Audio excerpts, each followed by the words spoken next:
There are some major things to consider before buying a brand new home from a builder.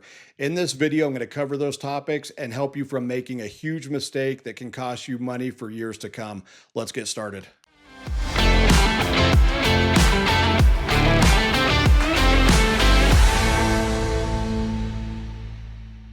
It is so easy to get lured into the brand new builds. I have people make such spontaneous decisions. They're not even in the market for a home. They go look at some models over the weekend and sign on the dotted line.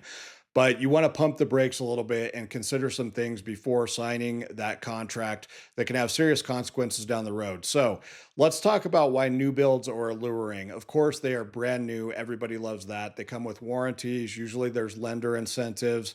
The homes are staged perfectly. The models show amazingly. Everything's great about them. And this video is not to talk you out of it, but there are some things to consider before you sign on that dotted line on the contract that can have forward going consequences in the future. So let's start with the piece that people get most fooled by, and that is the money part, which is obviously one of the most important parts.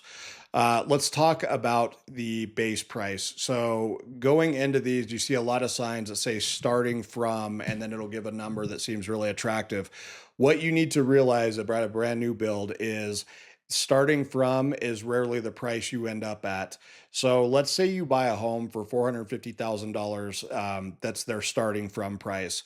Well, in order to make this home look anything like the model or typically what you want it to look like, you're going to spend a lot of extra money on what's considered upgrades. Sometimes builders have upgrades built into the base price, which is nice. You don't have to spend a ton at the design center, but more often than not, you end up spending a lot to make it the home that you want. So it may say starting from the 450s, which is exciting. It's within your budget, but you can very easily end up in the 550s or more by the time you get done at the design center and building the home the way you want it.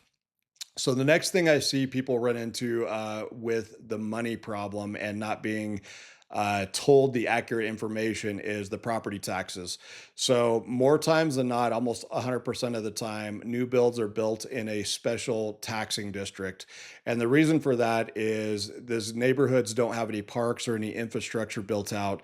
Obviously, somebody has to pay for that, and that is you, the tax builder, which is fair, but you just need to know what you're in for. So one thing you want to ask on the new builds is what is your tax percentage rate? Because a lot of them aren't built out at all. They're built on raw land, or they're built out partially for what the taxes are going to be. Those are going to obviously affect your mortgage payment. You want to know what your full payment is going to be at when that full property tax is assessed. I see a lot of people get excited about the payment and then find out later, sometimes after closing, what their real tax payment is. So one of the other mistakes I see people make is thinking that the builder sticker price is actually what they need to pay. This is not like a Walmart where you walk in and whatever the price tag says you have to pay. But a lot of people get fooled into that and say, well, this builder says it's 450, that's what I got to pay. Absolutely not. It is dependent on the market and how bad they need to make that house move. So it is important to bring your own agent in to negotiate. A lot of times you can get a ton of money or better incentives off that house. They are hoping for the people that walk through that door that believe that you should pay the full sticker price, because more often than not, people believe that. So they'll come in and pay exactly what they're asked to, not knowing that they could have had an agent walk in and get 15, 20, 30, 50,000 off the price of that house and negotiate better terms. So absolutely bring your representation in. More times than not, the builder actually pays the agent. So essentially you're not having to pay for the representation that you're getting. The builder's paying that.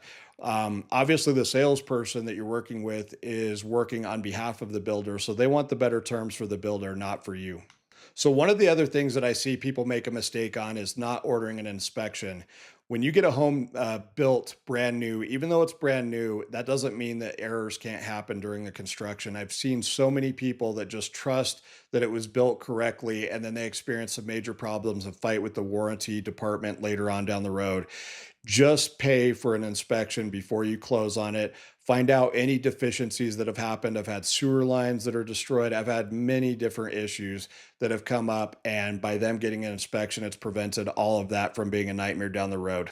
So now let's talk about one of the biggest areas I see people get screwed on, and that is reselling your brand new home.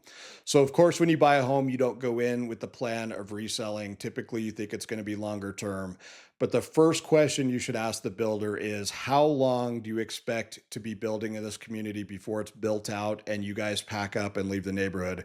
It is so important. I have people close on a house in a new build subdivision where they're going to continue building the next 10 years. And in a few years, they have a change of jobs. Something happens and they need to resell. Well, guess what? Now you're selling a used home against a brand new builder.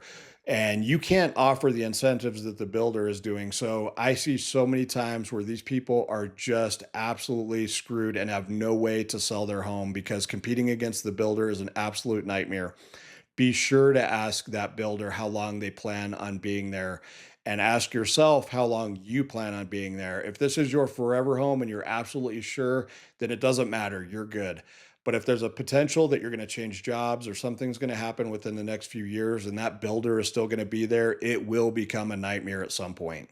One other thing to plan for when you're having a new build is almost never does the construction timeline happen, especially in states like Colorado where you have weather and other mitigating circumstance. Sometimes there's a shortage on material or labor. Any number of things can affect the build time. So make sure that you always build out a cushion and have a place to stay. If they say you're going to close June 3rd, there's a high probability earlier on when they made that prediction that that June 3rd is not going to happen. So the last thing you want to do is rely on a specific date and end up being homeless.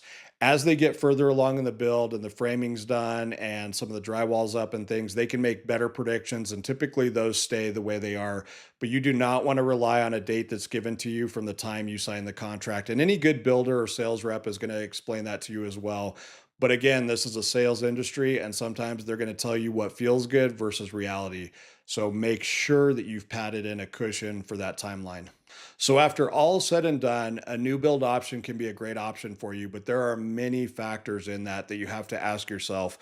The most important thing is don't just run in on a whim on a weekend afternoon where you're bored and start signing on the dotted line. At the very minimum, it's probably going to cost you earnest money if you have a moment of clarity later and need to get out.